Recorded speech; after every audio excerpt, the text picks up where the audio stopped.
Hello बच्चों, आज मैं आप लोगों को सेंटेंस पढ़ाने वाला हूँ। सेंटेंस किसे कहते हैं और उसका कितना प्रकार है, बिल्कुल आसान भाषा में उसको मैं आप लोगों को पढ़ाऊंगा। तो सेंटेंस जो होता है उसका मीनिंग क्या होता है? वाक्य। क्या होता है? वाक्य। ये तो उसका मीनिंग हो गया, लेकिन इसका मेरा डेफिनेशन क्या है? सेंटेंस कहेंगे किसको? तो सेंटेंस कहते हैं एक वर्ड या एक से ज्यादा वर्ड जिसका एक शुद्ध मीनिंग होता है और जिसमें एक सब्जेक्ट और वर्ब पाया जाए, कम से कम। समझ में आ गया? एक वर्ड या एक से ज्यादा वर्ड जिसका एक शुद्ध मीनिंग हो और जिसमें एक कम से कम एक सब्जेक्ट और एक वर्ब पाया जाए, उसे क्या कहेंगे? सेंटेंस कहेंगे। और हिंदी में क्या कहेंगे? वाक्य। जैसे गो, गो में कितना वर्ड है? एक ही वर्ड है, लेकिन उसका मीनिंग निकल के आता क्या? जाओ। कम, कम भी एक वर्ड है, लेकिन इसका मीनिंग क्या आता है? आओ। तो जाओ, आओ, बैठो, इस प्रकार का जो हम लोग सेंटेंस जो देखते हैं एक वर्ड में रहता है, लेकिन इसमें इसका पूरा मीनिंग रहता है, इसीलिए इसको क्या बोलेंगे? इसको सेंटेंस बोलेंगे। अब एक से ज्यादा वर्ड, जैसे ही इज रीडिंग। अब ही इज रीडिंग, एक दो तीन, तीन वर्ड मिला के एक से ज्यादा हुआ, तो तीन वर्ड जो हो गया तो एक से ज्यादा हो गया। अब इसका मीनिंग क्या निकल रहा है? वह पढ़ रहा है। अब यहाँ पे सब्जेक्ट कौन है? सब्जेक्ट हो गया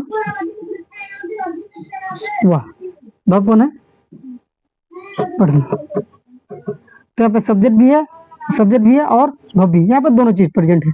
लेकिन ये वाला केस में क्या होता है, ये आपका ऑर्डर का सेंटेंस, इसीलिए सिर्फ इसमें वर्ब पाया जाता है। क्या पाया जाता है? वर्ब। लेकिन अगर रियल में अगर हम इसका पीछे का हिस्ट्री में जाऊंगा तो यहाँ पे भी सब्जेक्ट छुपा हुआ है। यहाँ पे सब्जेक्ट क्या छुपा हुआ है, जिसको मैं अभी नहीं बता सकता कि वीडियो ज्यादा लंबी हो जाएगी।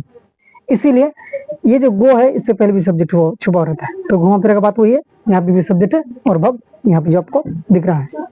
समझ में आ गया? तो इसीलिए बोला जाता है सेंटेंस एक वर्ड या एक से ज्यादा वर्ड जिसका एक शुद्ध मीनिंग हो और जिसमें एक सब्जेक्ट और एक वर्ब पाया जाए, उसे क्या कहेंगे? सेंटेंस कहेंगे। ठीक है? तो आप लोगों को सेंटेंस जो है उसका डेफिनेशन समझ में आ गया, जो मैं एग्जांपल के साथ आप लोगों को समझाने की कोशिश किया।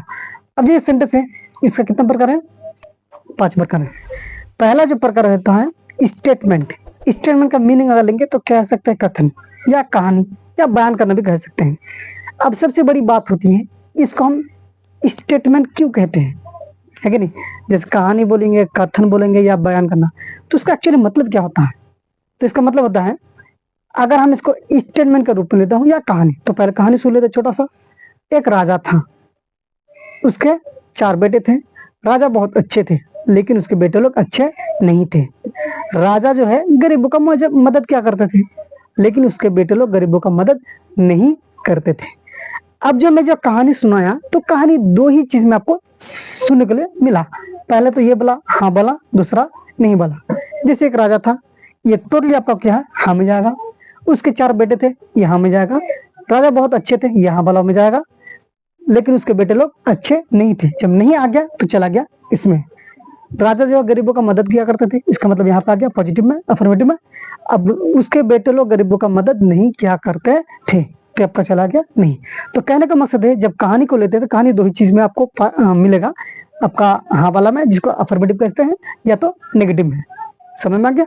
अगर हम किसी चीज का अगर बयान करना लेंगे, तो कोई अगर घटना होता है तो जो हम लोग का सामने होता है, पुलिस आती है, इंक्वायरी वगैरह करती है, तो क्या पूछते हैं?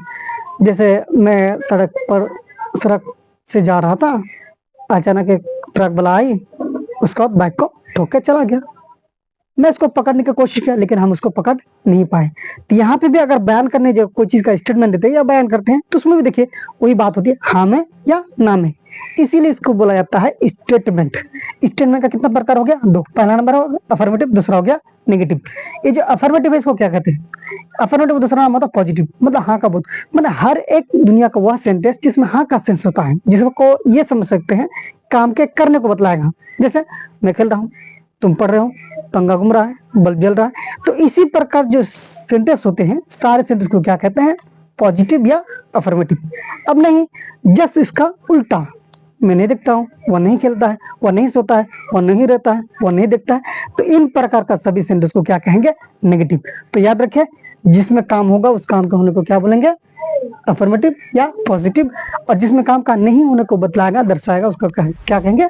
नेगेटिव। बात समझ में आ गया?